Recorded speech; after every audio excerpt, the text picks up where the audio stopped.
மனித வரலாற்றுல இடப்பெயர்வு என்றது எப்பவுமே இன்றியமையாததாக இருந்திருக்கு. ஆதி காலத்துல இயற்கை பேரழிவுகள், போர், அதிலிருந்து தப்பி பிழைக்கிறதுக்காக தொடங்கி வணிகம், தொழில் என பல்வேறு காரணங்களுக்காக மனிதன் இடம்பெயர்ந்திருக்கிறார். எகிப்துக்கு போன சிகை கொற்றன் பற்றி இன்றைக்கு நாம பேசிட்டு இருக்கோம். 7000 மைல் தொலைவில் இருக்கக்கூடிய நியூசிலாந்துல சில வருஷங்களுக்கு முன்னர் தமிழில் எழுத்து பொறிக்கப்பட்ட ஒரு மணி கண்டுபிடிக்கப்பட்டிருக்கு.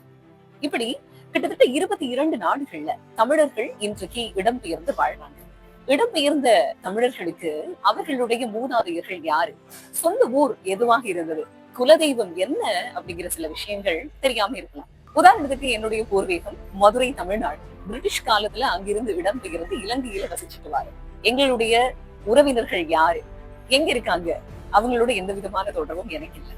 எனவே என்னுடைய வேரை தேடி என்னுடைய பயணத்தை தொடங்கிய போதுதான் தமிழ் கனெக்ட் பற்றி நான் தெரிஞ்சுக்கிட்டேன். உலகத்துல நீங்க எந்த மூலையிலயும் இருக்கிற தமிழரா இருக்கலாம், உங்களுடைய பூர்வீகம் கண்டிப்பா தமிழ்நாடு தான் இருக்கு. உங்க பூர்வீகம், உங்களுடைய மூதாதையர்களின் பெயர்கள், கிராமம், உங்க பழக்க வழக்கங்களை வைத்து உங்களுடைய வேர் எது என்பதை தமிழ் கனெக்ட் கண்டுபிடிச்சு தரும்.